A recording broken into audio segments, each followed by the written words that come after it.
सभी विद्यार्थियों को मेरा नमस्कार। विद्यार्थियों, आज अपन देखेंगे डीएलएड प्रथम वर्ष के विषय बच्चे और बचपन के बारे में।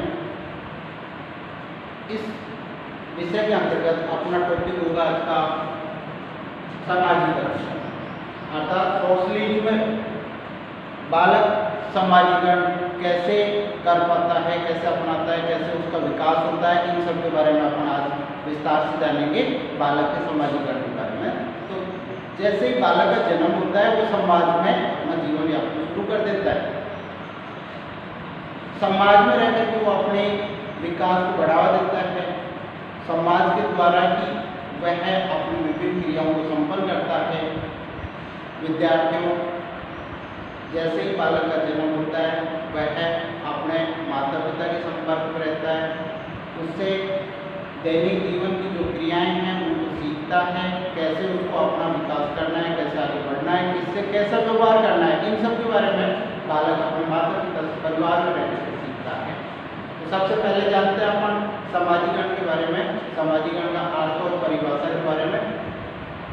समाजीकरण के बारे में बताया गया है कि बालक को सामाजिक बनाने की जो प्रक्रिया है उसी को अपन समाजीकरण कहते हैं। अर्थात समाज का व्यवहार कैसा है, उसमें व्यक्ति अपना जीवन यापन कैसे करेगा, दूसरे के साथ में कैसा बर्ताव करेगा, कैसे अपने विकास के लिए योजनाएं बनाएगा, इन सबको अपन समाजीकरण के नाम से जानते हैं। विद्यार्थियों से बात करते हैं समाजीकरण की, तो समाजीकरण के द्वारा दो प्रकार से बालक का विकास किया जाता है। अर्थात समाजीकरण में बालक के ऊपर दो स्तरों पर विशेष ध्यान दिया जाता है। पहला स्तर है सामाजिक स्तर, जिसमें सांस्कृतिक गतिविधियां शामिल की जाती है, और दूसरा है बालक के व्यक्तित्व का विकास, अर्थात बालक की पर्सनैलिटी कैसी होगी, उसका विकास कैसे हो पाएगा, इन सब के बारे में इस समाजीकरण के द्वारा ही सीखा जाता है। तो सबसे पहले देखिए अपन सांस्कृतिक आधार पर, अर्थात सांस्कृतिक आधार पर बालक का जो विकास है उसको जानने से पहले अपन को संस्कृति के बारे में थोड़ी चर्चा करनी होगी।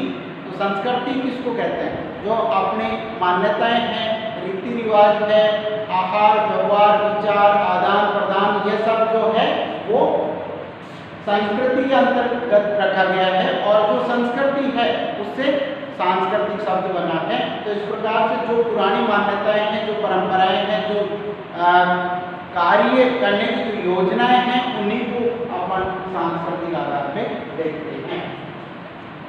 अगला जो बालक का विकास है वो है व्यक्तित्व के आधार पे। उस बालक का जो व्यक्तित्व है, पर्सनैलिटी है, वो किस प्रकार से बनाई जाए जिससे कि वो समाज में अपनी एक अलग पहचान बना सके, अपना सर्वांगीण विकास कर सके। और सर्वांगीण विकास की जब बात आती है तो बालक समाज में रहकर के अपनाना जो संपूर्ण विकास कर पाता है। सर्वांगीण विकास का मतलब है शारीरिक, आध्यात्मिक, बौद्धिक, मानसिक सभी स्तरों पर बालक का जो विकास है, और इसके लिए उसको वातावरण की आवश्यकता पड़ती है। वातावरण में शिक्षा, परिवार का माहौल, उसके व्यवहार, इसके साथ में उसके आचरण, इन सबको शामिल किया जाता है।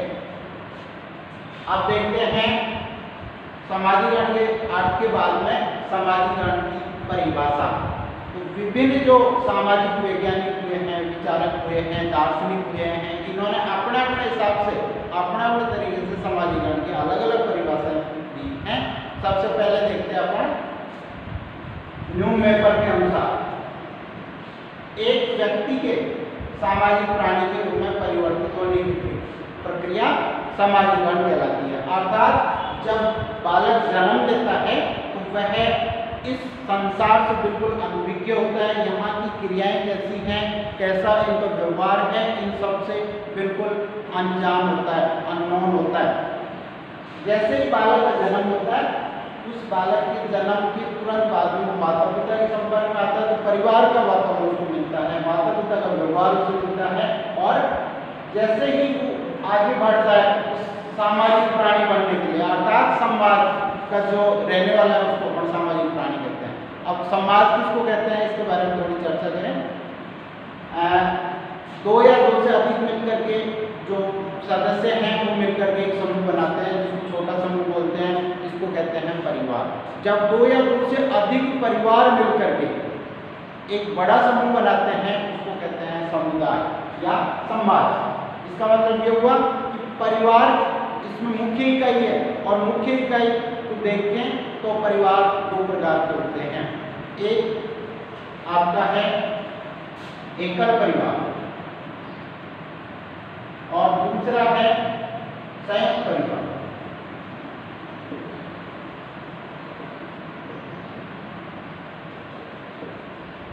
एकल परिवार की बात करें तो इसमें केवल माता पिता,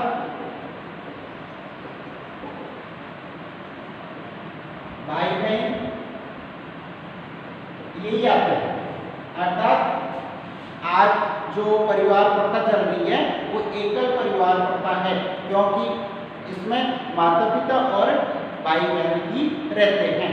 जो प्राचीन काल की बात करें तो वहाँ पर संयुक्त परिवार प्रथा थी, जॉइंट फैमिली का प्रचलन था, जिसमें जो संयुक्त परिवार होता है इसमें माता पिता के साथ में भाई बहन, चाचा चाची, ताऊ ताई, इसके साथ में जो बुआ, ये सब मिलकर के जो एक परिवार का निर्माण करते थे उसको कहते थे संयुक्त परिवार। तो इस प्रकार से हम देखते हैं कि जब दो या दो से अधिक परिवार मिलकर के बहुत बड़ा समूह बना लेते हैं, अब ये समूह एक ही मान्यता वालों का है। इसका मतलब ये हुआ कि एक ही वर्ग के लोग इसमें समाहित रहते हैं, जिनको अपन कहते हैं जाति। अर्थात एक वर्ग विशेष में जब इनका समायोजन होता है, एक ही मान्यता वाले एक स्थान पर रहते हैं, तो उनको जाति के नाम से जाना जाता है। अब देखते हैं अगली परिभाषा जॉनसन के अनुसार।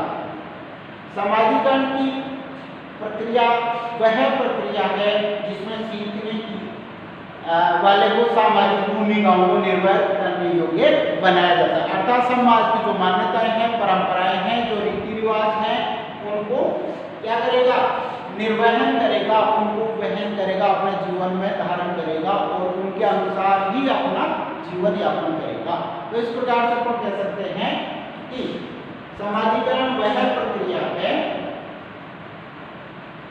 जिसके द्वारा बालक सीख करके क्या करता है, सीखने वाले को सामाजिक भूमिकाओं को निर्वहन करने योग्य बनाता है, उनको अपने जीवन में धारण करने योग्य परिवर्तित कर देता है।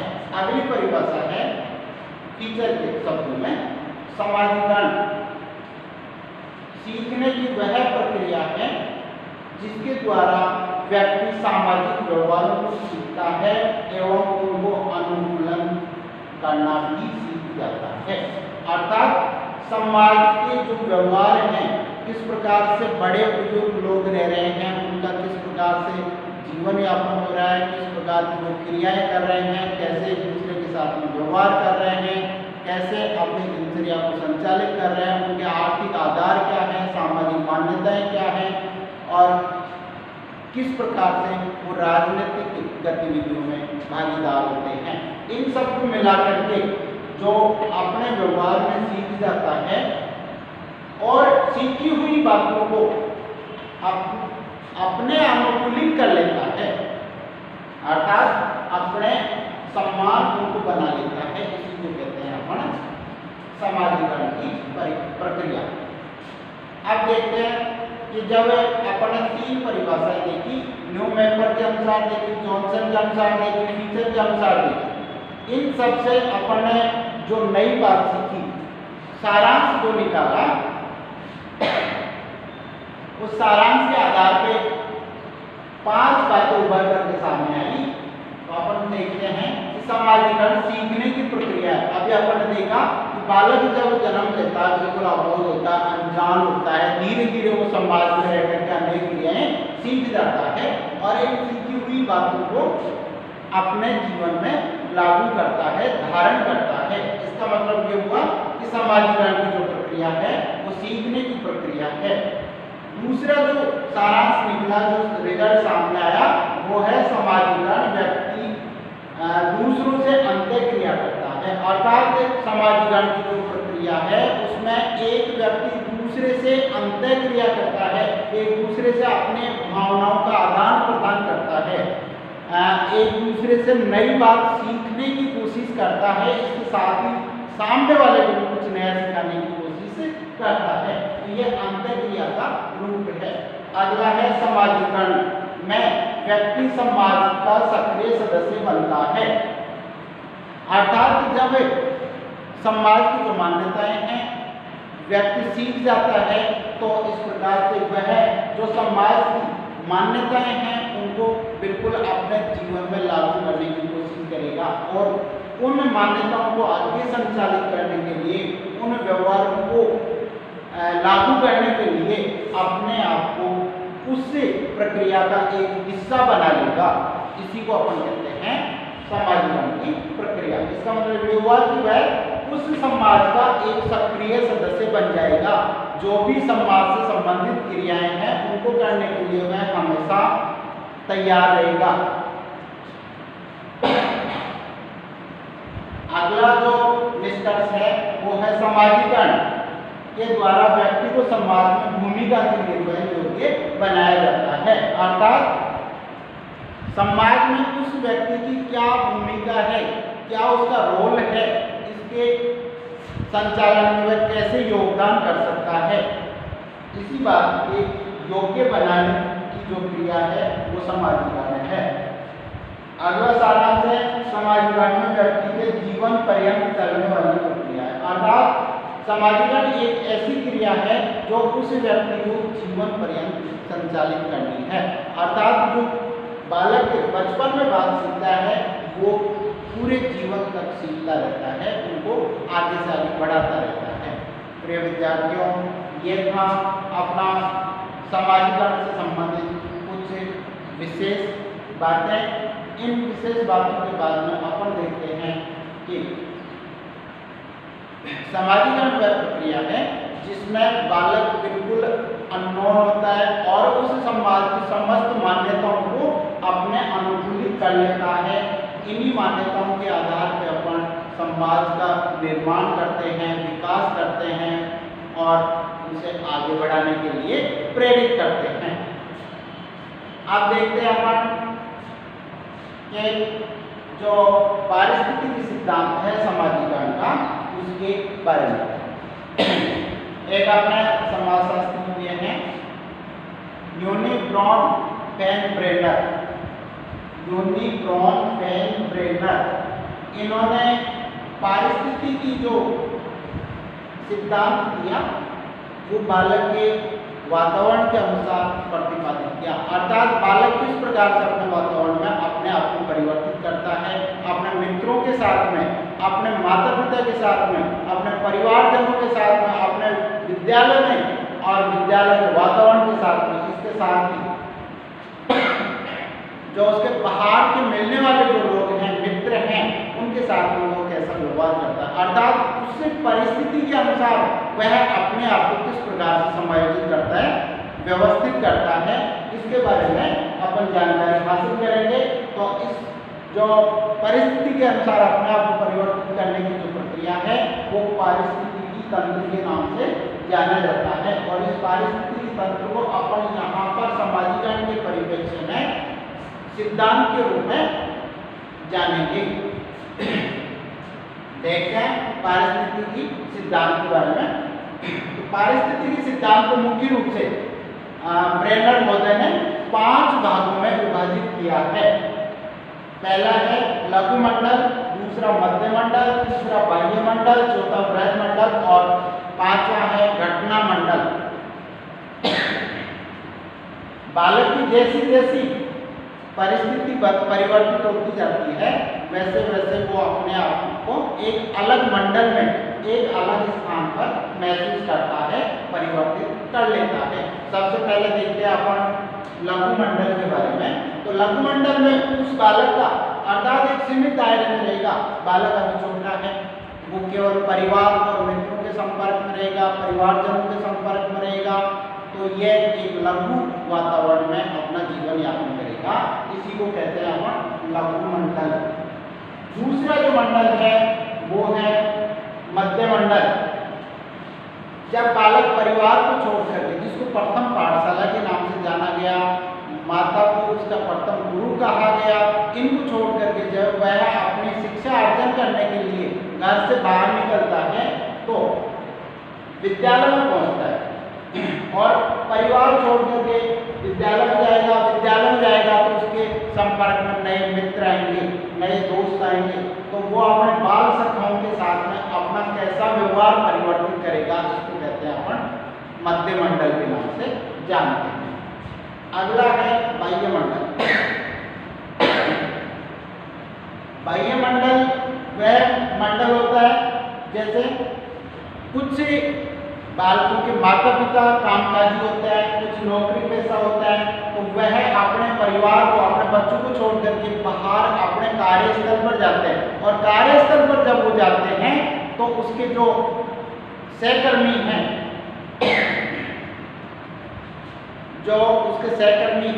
सहकर्मी के साथ में उसके जो सहयोगी छोटे बड़े हैं वो उसके साथ कैसा व्यवहार करते हैं, आने वालों के साथ कैसा व्यवहार करते हैं और उनको नया क्या सीखने के लिए प्रेरित करते हैं, इन सब बातों को अपन कहते हैं सीखने वाले स्थान को कहते हैं बाह्य मंडल। और चौथा आता है बृहद मंडल।